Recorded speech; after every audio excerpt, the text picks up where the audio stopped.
네, 5월 29일 경주마 오늘장 주제는요. 금리 인하를 단행한 한은 그리고 지금 미국 관세 정책에 제동을 건 미국 법원. 우리 시장은 환호했지만 그 뒤엔 여전히 불확실성이 상존하고 있는 걸까요? 시장에 대한 자세한 진단 이야기 나눠보도록 하겠습니다. 오늘 이 시간 두 분과 함께 할게요. IBK 투자증권 정경민 팀장 그리고 MHB 파트너스 김성훈 이사님과 함께 하겠습니다. 두 분 어서 오세요. 자, 코스피가 9개월 만에 장중 2,700포인트 회복에 성공을 했습니다. 자, 그런데요. 한은은 기준금리를 인하했고 미국 법원은 트럼프의 발목을 붙잡았어요. 일단 외국인의 수급은 오늘 거래소에서는 유입이 됐거든요. 오늘 시장 좀 긍정적으로 보셨는지 먼저 우리 김성훈 이사님께 여쭤보도록 하겠습니다. 네. 이미 여러분들 시장의 흐름만 보시게 된다면은 오늘 금리 인하와는 상관없이 지수는 상당히 좋은 흐름을 4월부터 상당히 좀 강세 흐름을 보였었다라고 봐야 되겠죠. 특히나 이제 뭐 여러 가지 관세에 대한 노이즈가 살짝 좀 연기가 됐고요. 그리고 기업들의 실적도 발표가 되는데 상당히 좀 나쁘지 않은 실적들을 좀 보여주고 있는 상황입니다. 그런 상황에서 일단 뭐 트럼프 행정부의 어떤 관세에 대한 어떤 정책들 자체가 관세가 목적이 아니라 이제 관세에서 어떻게 협상의 도구로 이제 활용이 된다라는 것을 조금씩 보여주면서 시장이 이것에 대해서 조금 안도를 하는 모습이고요. 또 오늘 새벽에 나온 엔비디아의 실적 역시 상당히 좀 잘 나왔습니다. 아시다시피 1분기 트럼프 행정부의 여러 가지 대중국 견제가 나왔음에도 불구하고 좋은 실적을 발표를 했다는 것은 그만큼 AI, 즉 기술이 관세를 충분히 이길 수 있다는 것을 보여준 상당히 좋은 사례라고 좀 봐야 될 것 같습니다. 자, 여기에 대해서 이제 우리나라를 비롯해서 우리나라 오늘도 금리 인하했습니다. 유럽도 마찬가지죠. 유로존도 최근에 나온 어떤 ECB 정책위원회 어떤 코멘트를 들어보게 되면은 7월이죠. 충분히 한 번 더 금리를 인하를 하겠다라고 했고요. 영국도 금리를 인하하고요. 그 외 여타 이머징 국가들도 다 전부 다 금리를 인하를 하는 추세입니다. 유동성이 넘쳐난다는 뜻이겠죠. 여기 대해서 우리나라 같은 경우는 글로벌 증시 대비 퍼 열세 배, PBR 0.91배 정도로 상당히 좀 저평가되어 있기 때문에 지금의 어떤 증시 상승세는 그렇게 나쁘지는 않은 흐름이라고 봐야 될 것 같습니다. 다만 이따가도 다시 한번 말씀드리겠습니다만 조금 좀 과열에 대한 어떤 부분들이 있습니다. 지주사들이 평소에 움직이지 않다가 최근 들어서 오늘 상한가를 들어간 종목들이 상당히 좀 많이 나오고 있기 때문에 이러한 부분들만 조금 조심을 한다면은 올 한 해 내내 우리 증시의 경우에는 나쁘지 않은 흐름을 보여줄 것 같습니다. 네, 알겠습니다. 굉장히 시장에 대해서 긍정적인 의견 제시해 주신 가운데 사실 한은이 금리 인하를 단행하긴 했지만 경제 성장률 전망치는 또 하향 조정을 했거든요.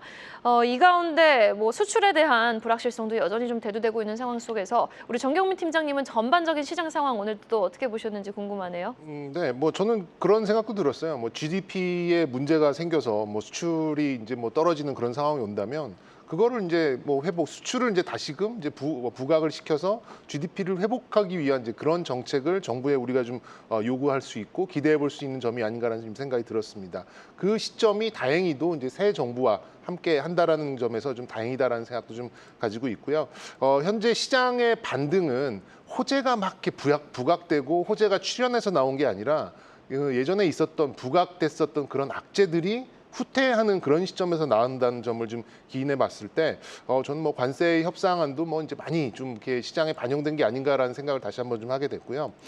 이제 주요 수출품에 이제 관세를 이제 직접 타격을 받는 게 이제는 사실상 거의 뭐 자동차 정도밖에 뭐 남지 않은 것 같고 이마저도 생산 거점에 대한 비중도 이제 점점 올라가고 있기 때문에 저는 뭐 현대차의 실적 앞으로 지켜봐야 되겠습니다만 큰 타격을 주지는 못할 것 같다라는 생각도 가지고 있어요. 그래서 GDP가 이제 1.5%에서 0.8% 정도의 하락으로 가는 거는 추경 그리고 이제 새 정부의 정책 그리고 허니문 기간이 또 있죠.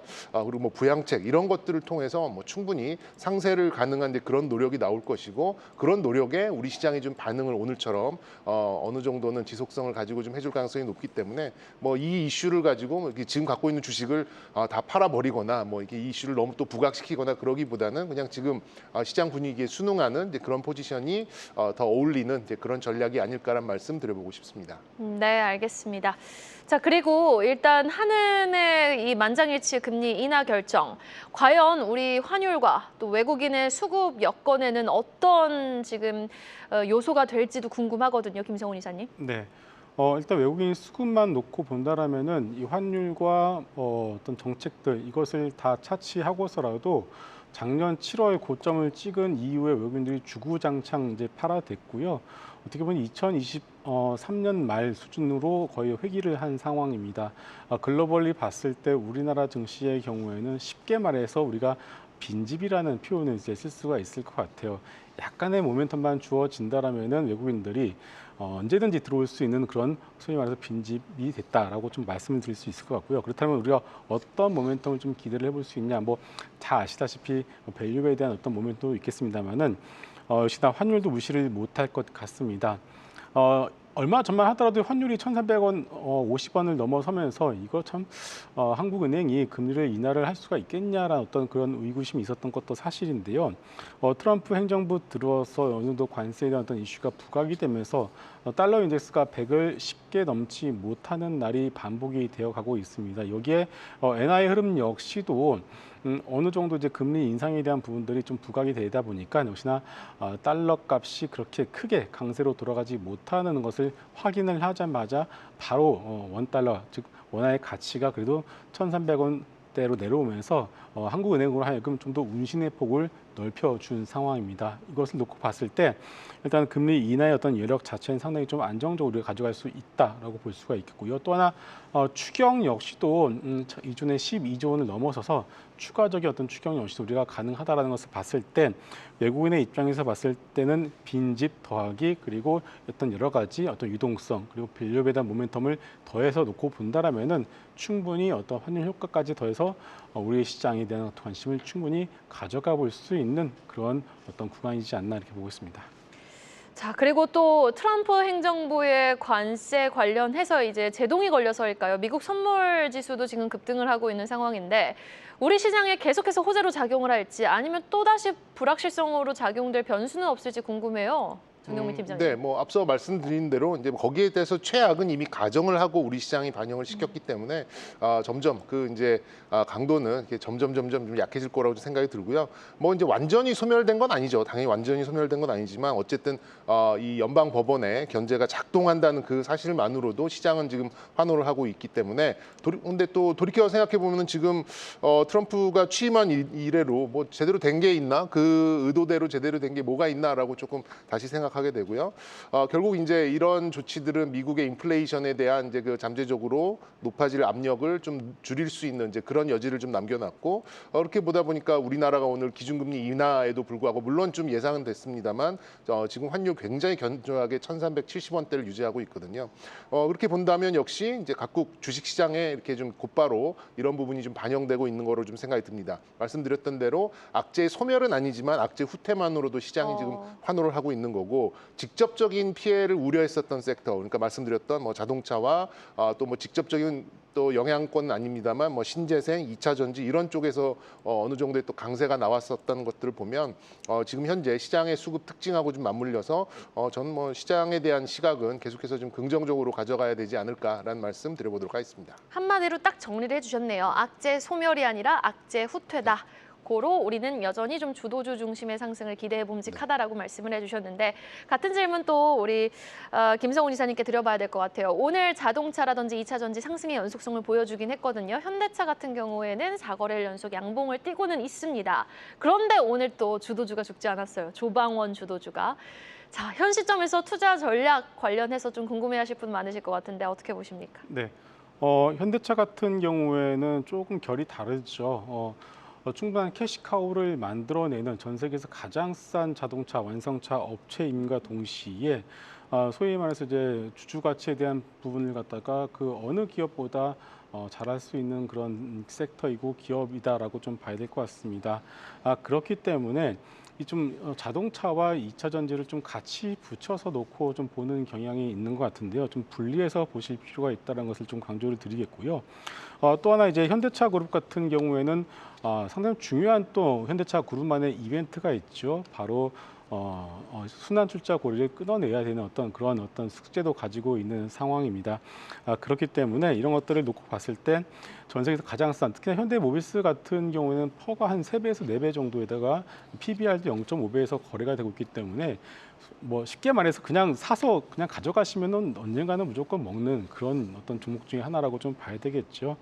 그렇기 때문에 지금 시장 분위기 자체가 뭐 밸류업이다, 지주사다 이런 흐름이기 때문에 결국은 시장의 수급이 돌고 돌아서 가장 싼 섹터와 종목인 자동차까지 수급이 흘러 들어갔다 이렇게 보시면 될 것 같고요. 자, 또 궁금한 것이 바로 배터리인데요. 2차 전지 같은 경우에는 좀 어제 2차 전지 상승의 경우에 이벤트가 있어서 중요한 이슈가 있어서 올랐다라기보다는 어느 정도 그동안 공매도에 대한 부분들이 소위 말해서 좀 청산이 되면서 그래서 숏스퀴즈라고 하죠. 그런 것들이 나오면서 좀 반등이 나왔다라고 보시면 될 것 같아요. 결국 이게 추세적 반등을 위해서는 역시나 유럽에서 점유율 하락세가 좀 진정이 되는 것이 확인이 돼야 되고요. 그리고 미국 시장 역시 적어도 최소한 2자릿수 이상의 성장하는 흐름이 확인이 되어야만 우리가 기대하는 추세적 상승을 기대를 해볼 수가 있는데 아직까지 이 2개 중에서 그 무엇 하나 확인된 것이 없기 때문에 지금의 2차 전지의 경우에는 뭐 바닥에 대한 것은 우리가 어느 정도 지금은 바닥이겠거니라고 할 수는 있겠습니다만은 다른 것들을 팔고서 소위 말해서 지금 조선, 방산, 원전을 팔고 2차 전지를 산다? 이런 전략은 쉽게 나오지는 않을 것 같습니다. 그래서 순서에서는 역시나 2차 전지 같은 경우는 좀 밀릴 수밖에 없다라는 것을 우리가 좀 살펴보면서 알 필요가 있을 것 같습니다. 네, 알겠습니다. 자, 그리고 오늘 또 우리 시장에 호재로 작용했던 것이 엔비디아의 호실적 발표였습니다. 예상치를 뛰어넘는 매출을 기록을 한 건데, 자, 전반적으로 반도체주 반등에 충분한 내러티브를 형성을 한 건지 아니면 좀 더 지켜볼 지표가 있는지 반도체 관련주 투자 전략 정경민 팀장님께 들어볼게요. 네, 뭐 결국에는 이게 좀 길게 가기보다는 이제 시장 수익률 정도로 좀 봐야 되지 않을까라는 생각을 먼저 좀 말씀드리도록 하겠고요. 생각보다 오늘 우리 시장의 반도체가 그렇게 뜨겁지는 못했어요. 뭐 SK 하이닉스 정도만 뭐 지수 정도 수준이고, 뭐 삼성전자도 외국인들은 오히려 순매도가 나오는 이제 그런 상황이었는데 역시 이제 거래 대금이 지금 뭐 조금 올라오긴 했습니다만 그래도 16조 수준이거든요. 물론 이제 이따 다 마감을 좀 봐야 되겠습니다만 뭐 그렇게 그 수급이 한정적인 상황, 그러니까 20조를 넘지 못하는 그런 상황에서 뭐 모든 종목들이 다 올라가는, 다 막 몇 %씩 올라가는 이제 그런 힘을 발휘하기는 좀 어렵다고 좀 볼 수 있겠습니까? 다시 말씀드리면 한정된 수급 안에서 선호도가 반도체가 좀 밀렸다 이렇게 좀 판단을 좀 하고 있고요. 단기적으로 뭐 실적이나 멀티플을 탁 튀어 오르게 할 만한 그런 요인이 지금 반도체 쪽에는 사실 이렇게 좀 작용되고 있지 못하다 이렇게 좀 말씀드릴 수 있겠습니다. 그렇기 때문에 이 시장에서도 강한 수급이 좀 들어오지 못하고 뭐 일부 뭐 기관 수급만 뭐 이렇게 스며드는 정도로만 좀 들어오고 있다 보니까 선호도에서 앞서지 못하는 뭐 이 모습을 여실히 좀 보여주고 있는데요. 같은 맥락으로 봤을 때 저는 뭐 시장 특히나 이제 지수는 반등을 한다라고 좀 가정을 하고 있고 대한민국은 어쨌든 반도체 나라라는 이제 이런 점을 좀 감안해 본다면 저는 뭐 시장의 방향성 정도는 어느 정도 맞춰갈 수 있겠다라고 좀 볼 수는 있겠어요. 그렇다 보니까 속도감에는 여전히 선호도에서 밀릴 수밖에 없는 그런 상황이고 방향성 정도는 맞춰가는 그런 정도라면 뭐 이렇게 크게 좀 이렇게 부각되는 일은 당분간은 좀 없지 않을까라는 생각이 들고요. 뭐 그렇더라도 이제 막연한 이제 이런 소부장보다는 역시 지금 엔비디아와 직접 관련이 있는 종목들로 좀 압축을 해 나가는 이제 그런 전략이 반도체 쪽에는 좀 어울리겠다 이렇게 좀 말씀드릴 수 있겠습니다. 반도체 쪽에는 완연한 반등을 전망해 주셨습니다. 자, 그리고 오늘 엔비디아의 호실적 발표를 자세히 살펴보면요. 지금 데이터 센터 매출이 88%를 차지하는 가운데 데이터 센터 매출이 전년 동기 대비 78% 정도 더 잘 나온 거거든요. 그러니까 우리 시장에서는 전력, 뭐 변압기, 원전이 막 함께 동반해서 상승했던 하루였는데 이런 전력 쪽은 계속해서 많이 좀 크게 슈팅이 더 나올 거라고 보세요? 좀 더 전방이 열려가고 있다라고 좀 봐야 될 것 같습니다. 네. 역시나 이제 미국 시장 같은 경우에는 뭐 관세 이슈다, 여러 가지 뭐 스태그플레이션이다, 여러 가지 노이즈가 있었음에도 불구하고 지금 신고가를 기록하는 종목들의 면을 보게 되면요, 데이터 센터에 들어가는 뭐 부품, 커넥터, 공조, SSD 같은 관련된 종목들의 흐름이 신고가를 기록을 하고 있습니다. 지금 나스닥 지수는 신고가가 아니거든요. 그런데 이런 관련된 종목들의 신고가라는 것은 그만큼 이쪽 섹터가 잘 나가고 있다. 전방이 그만큼 화랑이다라는 것을 반증하고 있는 상황이고요. 그런데 마침 또 오늘 발표된 엔비디아의 실적 자체가 그런 것을 다시 한번 또 증명을 해주고 있는 상황입니다. 그만큼 이제 데이터 센터의 수요가 넘쳐나고 있고 그만큼 많이 지어지고 있다라는 뜻이겠죠. 그러면 이 상황에서 우리가 우리 나라 내에서 수혜를 받을 수 있는 섹터는 역시나 에너지와 관련된 좀 부분이지 않을까 싶습니다. 전력기기도 마찬가지고요. 역시나 이제 뭐 LNG는 조선이라고 봐야 되겠죠. 그리고 또 하나는 역시나 두산 에너빌리티 같은 LNG 가스터빈과 그리고 SMR 원전을 두 개를 가지고 있는 두산 에너빌리티가 거의 지금은 대장주의 역할을 좀 해주고 있는 상황입니다. 그렇기 때문에 향후에 어떤 뭐 매크로 이슈에서 좀 더 시장이 흔들릴 수도 있습니다. 혹은 지금의 어떤 지주사들의 어떤 과한 흐름들이 선거 전후로 해서 살짝 쉬어가는 모습이 나온다라면은 잠시 좀 조정이 나올 수도 있겠죠. 그럴 때마다 두산 에너빌리티 같은 경우에는 이번에 확실히 주도주의 모습을 보여줬기 때문에 조정을 이용해서 없으신 분들의 경우에는 계속 모아가시는 그런 전략이 필요할 것 같습니다. 네, 알겠습니다. 전력에 대해서 그리고 또 이제 AI 데이터 센터 향 관련한 종목들에 대해서는 추가적인 업사이드를 예상해 주셨고 사실 오늘 우리 시장 뭐 증권주도 강세였거든요. 어제도 강했고 오늘도 강했습니다. 신고가 랠리 연일 이어가고 있는데 조기 대선 전 이제 각 유력 후보들의 증시 부양 기대가 이제 내러티브예요. 그런데 보면은 벌어들이는 돈에 비해서 확실히 저평가는 맞는 것 같거든요. 증권주 더 갈까요? 대한민국에서 이제 장기 투자가 가장 잘 어울리지 않았던 섹터가 제가 몸담고 있는 이제 증권 증권사입니까? 업종이죠. 네. 그럴 수밖에 없는 게 뭐 수수료 공짜, 뭐 무슨 공짜 계속해서 이제 그 인플레이션을 전혀 담아내지 못하는 그런 업종이었는데 네. 그 내면을 살펴보면은 이제 자기 자본, 그러니까는 자기 그 잉여금은 뭐 수조 원대로 쌓아놓고 있는, 그러니까 시가총액이 자기 자본을 담아내지 못한, 그러니까 저 PBR 종목이 굉장히 많다라는 이제 공통점을 좀 가지고 있어요. 근데 이제 뭐 유력 특정 이제 후보가 상법 개정에 좀 무게를 두고 있다 보니까 그 부분이 이제 어느 정도 해소가 되지 않을까. 적어도 PBR 100까지는 아니어도 뭐 지금 막 0.3, 0.4 이렇게 되어 있는 증권주들이 어느 정도는 그 저평가가 해소되지 않을까, 이런 것들이 오늘 좀 폭발한 것 같고요. 좀 이렇게 묻혀 있긴 있었습니다만 한 2, 3개월 동안 증권주가 계속해서 올라온 것은 뭐 여러분들께서도 다 알고 계시지 않을까라는 생각이 듭니다. 그리고 이제 또 하나의 이제 내러티브가 붙은 게 지금 그래도 거래 대금이 뭐 12조, 13조 이렇게 가다가 지금 뭐 15조 이상 좀 올라온 부분이 있어요. 그렇게 본다면 증권주들한테는 어쨌든 거래 대금이 늘어난 그런 모멘텀도 좀 더해질 수 있겠고요. 그리고 이제 그동안은 이제 좀 거부권 행사 때문에 상법 개정이 좀 이렇게 뭐 미뤄져 왔습니다만, 만약에 그 유력 후보가 당선이 돼서 통과가 된다라고 한다면 주요 주주한테만 유리했었던 그런 의사결정이 이제 주주 쪽으로 분산이 되면서 자본잉여금이 이제 많이 쌓여 있는 그런 종목들 위주로 뭐 배당과 또 주주 친화책 이런 것들을 아무래도 조금 더 유연하게 가져갈 수 있다라는 점에서 지주사들의 움직임과 궤를 같이 했다, 이렇게 좀 파악을 하고 있습니다. 그래서 뭐 이게 약간 비정상적인 그런 상승, 일시적인 상승일 수도 있겠습니다만 어쨌든 증권 업종은 워낙 좀 저평가되어 있는 것들이 좀 있었고 시장의 거래 대금도 늘어나고 있고, 그리고 이 레벨업에 이런 좀 포인트들이 좀 놓여 있다라고 하면 저건 시장 수익률보다는 그래도 조금 더 높은 그런 기대 수익률을 좀 가져가 봐도 좀 좋지 않을까라는 생각이 좀 들어서 증권 업종은 어쨌든 자기 PBR은 조금 높여가는 그런 모습이 조금 더 연장되지 않을까라는 기대감도 말씀드려보도록 하겠습니다.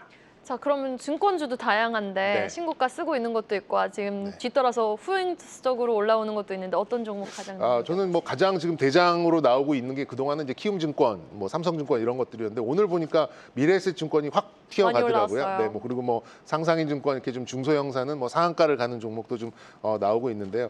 제가 봤을 때 키움증권 정도가 뭐 키움증권. 탑픽으로는 좀 어울리지 않을까. 뭐 자기 PBR도 굉장히 낮은 상황이고, 그리고 넘버 두 번째 또 픽을 말씀드리면 역시 삼성증권 정도가 좀 어울리는 이제 그런 대표 종목이 아닐까라는 말씀도 드려보도록 하겠습니다. 김성훈 이사님은 증권주 탑픽 내지는 지주사 탑픽 어떤 종목으로 보세요? 네, 뭐 지주사 같은 경우에는 워낙에 또 좋은 종목들이 많은 것이 사실인데요. 글쎄요, 좀 일단은 뭐 저 개인적으로는 조선주 내에서 HD 현대 같은 경우가 상당히 좀 싸게 좀 저평가가 돼 있다고 보고 있습니다. 여전히 싸다. 그러나 역시나 이틀 연속 너무 급하게 올랐습니다. 그 얘기는 여러분들 뭐 관심이 있으시더라도 충분히 좀 내려올 만한 어떤 시기나 어떤 타이밍을 좀 기다려 보시는 게 낫다라는 말씀 드리도록 하겠습니다. 네, 알겠습니다. 지주사 안에서는 또 상속세를 위한 실탄을 마련해야 하는 상황에 처해 있는 HD현대를 좀 매력적인 종목으로 꼽아주셨으나 조정 시 매수 관점이 유효하다라는 부분까지 강조해 주셨습니다. 자, 관세 정책 제동과 엔비디아 효과를 좀 톡톡히 본 오늘 시장이었습니다.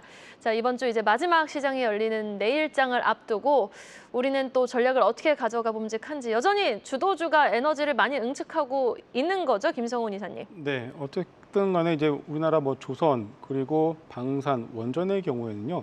우리나라 내에서만 강한 것이 아니라 글로벌리 일본, 독일, 그리고 미국 글로벌리 주도 섹터이기 때문에 이 흐름 자체가 변하지 않는 이상 좀 길게 갈 수밖에 없지 않나 이렇게 보고 있습니다.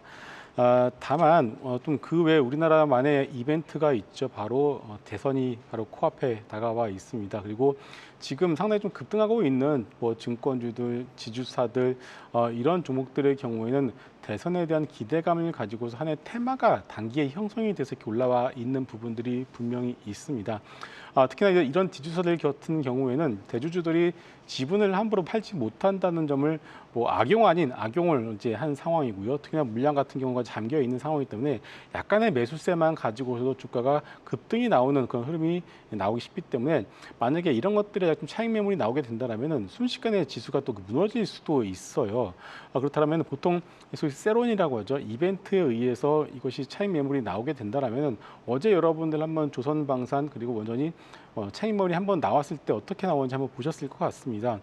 그것보다 더 강하게, 왜냐하면 효과가 얇거든요. 더 강하게 내일이나 혹은 대선 전에 다음 주 월요일 그 양일 사이에서 잘하면은 이쪽 쪽에서 차익 매물이 나올 수도 있기 때문에 너무 무리한 추격 매수는 좀 자제하셨으면 좋을 것 같습니다. 네, 알겠습니다. 자, 정경민 팀장님의 내일장 전략도 한번 들어볼게요. 네, 결론을 미리 말씀드리자면 단기 바닥을 찍고 있고 소외된 그런 종목군 중에서 기관 수입이 유입된 종목들을 내일부터 6월 첫째 주 정도가 좀 어울리는 종목군이다 이렇게 먼저 말씀드려보도록 하겠고요. 지금 이제 기관하고 외국인들하고 수급이 조금 엇갈리고 있습니다. 기관들은 상반기에 좀 워낙 주도주로 먹을 걸 많이 챙겨놨기 때문에 그것들을 좀 차익 실현을 하는 모습이 좀 나와서 좀 비어 있는 수급 쪽으로 움직이는 이제 그런 수급이 들어가고 있고 외국인들은 기존의 주도주들을 계속해서 좀 베팅을 하는 그런 모습이 좀 나오고 있기 때문에 얘도 좋고 이제 그런 상황이긴 한데 지금 상황에서 주도주의 비중을 높이세요라고 이제 개인 투자자분들한테 말씀을 드리기는 좀 어렵기 때문에 지금은 다소 좀 조정을 오랫동안 받아서 소외를 받고 있었고 플러스 기관들이 이제 소외된 종목들로 유입이 되는 이제 그런 종목군 예를 들면 삼성전자도 들어가겠고요. 자동차나 금융, 게임 이런 쪽에서 어느 정도 시장 수익률을 좀 맞춰가는 그런 모습이 나올 가능성이 좀 높습니다. 환율 하향 안정돼 있고요. 금리 인하에 새 정부 출범된 그 허니문 기간도 있고 어제 아까 말씀드렸었던 연방법원의 그런 제동도 있고 재료는 차고 넘친다고 보거든요. 그래서 외국인은 주도주를 주도주대로 가져갈 것 같고 기관들은 소외주를 소외주대로 또 가져갈 것 같으니까 어쨌든 시장은 긍정적이고 여기서 개인들이 좀 손쉽게 할 수 있는 전략은 역시 좀 비어있는 수급이 있는 기관들이 선호하는 종목군 위주로 좀 접근을 한다면 그래도 시장 수익률을 어느 정도 따라가거나 소폭 좀 넘어설 수 있는 그런 아이디어가 되지 않을까라는 전략 말씀드려보도록 하겠습니다. 두 분이 시장을 보시는 뷰는 좀 비슷한 것 같은데 전략은 살짝 또 다르신 것 같아요. 주도주를 좀 중장기적으로 긍정적으로 보자라는 김성훈 이사님의 의견, 정경민 팀장님은 수급이 유입되는 쪽을 함께 좀 따라가 보면서 우리도 이익을 챙겨가 보자라는 전략 제시해 주셨습니다. 지금까지 정경민 팀장, 김성훈 이사였습니다. 말씀 고맙습니다. 계속해서 다양한 경제 이슈를 알고 싶다면 구독과 좋아요, 알림 설정 부탁드립니다. AI 캐스터 권미정이었습니다.